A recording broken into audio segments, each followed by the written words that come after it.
My name is Mark Lococo. I'm the director of theater here at Loyola. I'll be reading the Reverend Everly Thomas this evening. I'm joined by my colleagues, Professor Jonathan Wilson, who will be reading Hans Vollmann, and Ross Lehman, who will be reading Roger Bevins III. We're also joined by two theater students, Audrey Anderson and Max Gustafson. This is section 20 through 24. The unkempt gentleman was fussing over the small form now, stroking the hair, patting and rearranging the pale, doll-like hands. As the lad stood nearby, uttering many urgent entreaties for his father to look his way, fuss over him. Which the gentleman appeared not to hear. Then this already troubling and unseemly display descended to a new level. We heard an intake of breath from the Reverend, who, appearance notwithstanding, is not easily shocked. He is going to pick that child up, the Reverend said. And so he did. The man lifted the tiny form out of the sick box. The man bent, lifted the tiny form from the box, and with surprising grace for one so ill-made, sat all at once on the floor, gathering it into his lap. Sinking his head into the place between chin and neck, the gentleman sobbed, raggedly at first, then unreservedly, giving full vent to his emotions. While the lad darted back and forth nearby, in an apparent agony of frustration. For nearly 10 minutes, the man held the sick form. The boy, frustrated at being denied the attention he felt he deserved, moved in and leaned against his father as the father continued to hold and gently rock the sick form. At one point, moved, I turned away from the scene and found we were not alone. A crowd had gathered outside. All were silent as the man continued to gently rock his child, while his child simultaneously stood quietly leaning against him. Then the gentleman began to speak. The lad threw one arm familiarly around his father's neck, as he must often have done, and drew himself in closer until his head was touching his father's head, the better to hear the words the man was whispering into the neck of the... His frustration then becoming unbearable, the lad began to enter himself. As it were. The boy began to enter himself, had soon entered himself entirely. And at this, the man began sobbing anew as if he could feel the altered condition of that which he held. It was all too much, too private, and I left that place and walked alone. As did I. I lingered there, transfixed, uttering many prayers. Mouth at the worm's ear, Father said, "We have loved each other well, dear Willie, but for now, for reason we cannot understand, that bond has been broken. But our bond can never be broken. As long as I live, you will always be with me, child." Then let out a sob. Dear Father, crying that was hard to see, and no matter how I patted and kissed and made to console, it did no. "You were a joy," he said. "Please know that.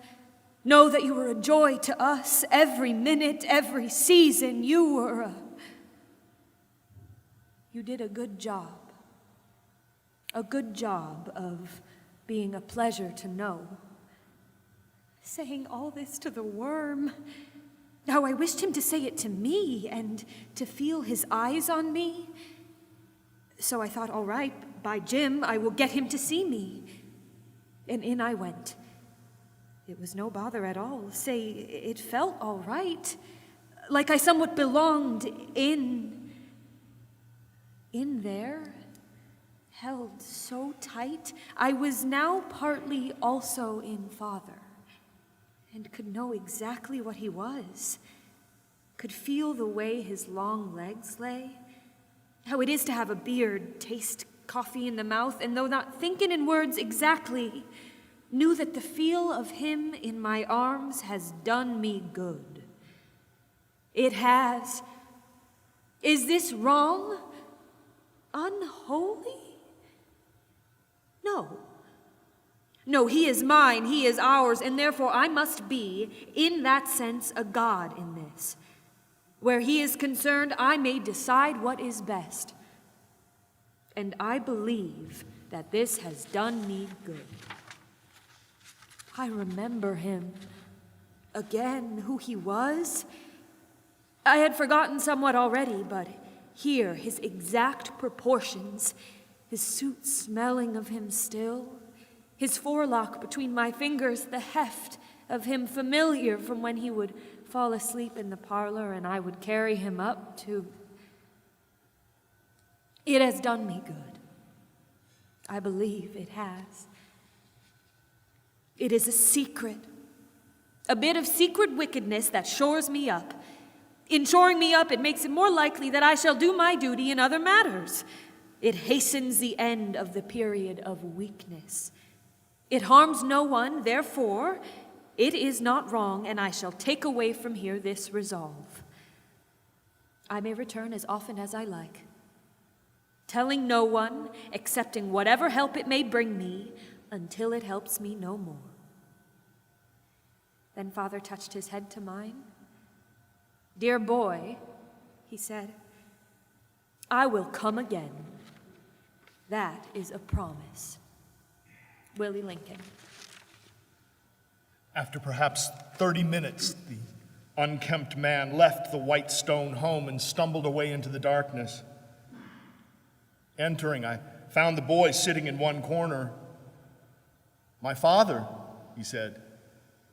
Yes, I said. He said he will come again, he said. He promised.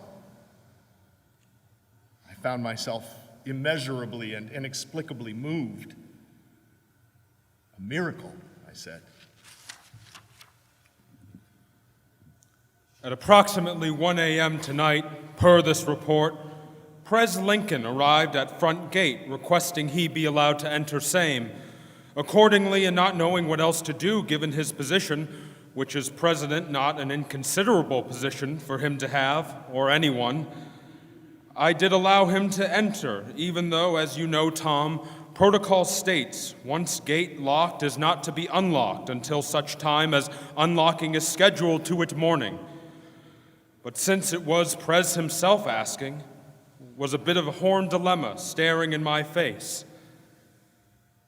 And I also was somewhat groggy, it being late as mentioned above, and having given myself over yesterday to some fun in the park with my own children, Philip, Mary, and Jack Jr., thereby being somewhat tired, and I admit dozing off a bit at your desk, Tom, did not question Pres as to what he was doing here, or something like that.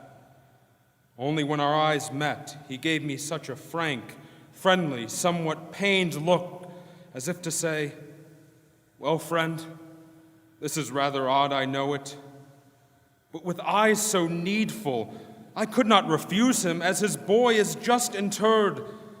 So you might as well imagine how you or I might act or feel in a similar way, a similar sad spot, Tom. If your Mitchell or my Philip, Mary, or Jack Jr. were to expire, well, no use thinking of that. Had no driver with him, but had arrived alone on small horse, which I was quite surprised at him being present all. And say, his legs are quite long and his horse quite short, so it appeared some sort of man-sized insect had attached itself to that poor unfortunate nag, who, freed of his burden, stood tired and hangdog and panting, as if thinking I will have quite the story to tell the other horsies when I return, if they are still awake. At which time Pres requested key to Carroll Crypt, and accordingly I handed it over and watched him wander off across grounds, wishing I had courtesy at least to offer him loan of lamp, which he did not have one, but went forth into that Stygian dark, like pilgrim going forward into a trackless desert, Tom, it was awful sad. Tom, here is the strange part. He has been gone for ever so long, is still gone as I write. Where is he, Tom? Lost? Is he lost? Lost in there, or fell and broke something, lying there, crying out. Just now stepped out, listened, no cries. Where is he at this time? Do not know, Tom. Maybe out there in woods somewhere, recovering from visit, indulging in solitary cry.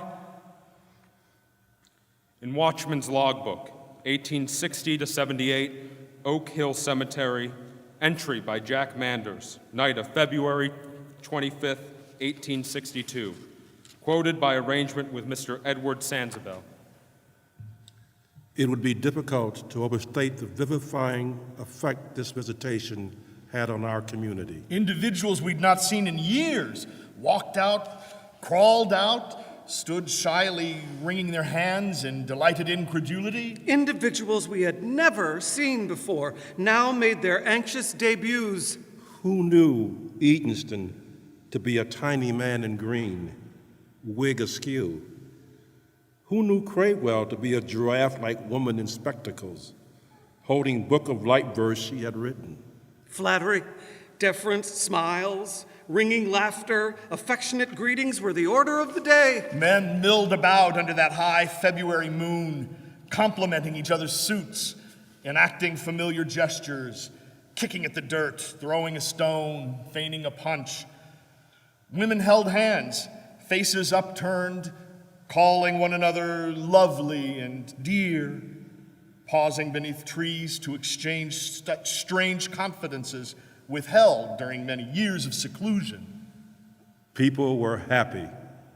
That's what it was.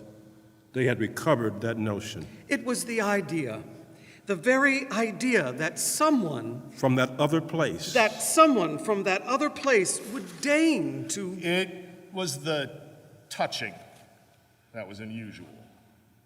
It was not unusual for people from that previous place to be around. Well, they were around often enough. With their cigars, wreaths, tears, crepe, heavy carriages, black horses stamping at the gate. Their rumors, their discomfort, their hissing of things having nothing at all to do with us. Their warm flesh, steaming breath, moist eyeballs, chafing undergarments. Their terrible shovels laid carelessly against our trees. But the touching, my God. Not that they didn't sometimes touch us. Oh, they touch you all right. They'd wrangle you into your sick box. Dress you how they wanted you, stitch and paint you as necessary. But once they had you how they wanted you, they never touched you again. Well, Ravenden. They touched Ravenden again. That sort of touching. No one wants that sort of touching. The roof of his stone home was leaking. His sick box had been damaged. They hauled it into the daylight, threw open the lid. It was autumn and the leaves were falling all over the poor fellow. Proud type, too. Banker. Claimed to have owned a mansion on the... They yanked him out of that box and dropped him thump into a new one. Then asked in jest, had it hurt? And if so, did he wish to file a complaint?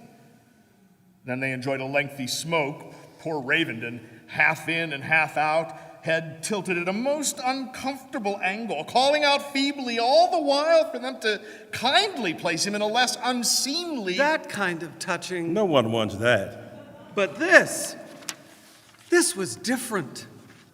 The holding, the lingering, the kind words whispered directly into the ear. My God, my God. To be touched so lovingly, so fondly, as if one were still Healthy. As if one were still worthy of affection and respect. It was cheering. It gave us hope. We were, perhaps, not so unlovable as we had come to believe. Please do not misunderstand.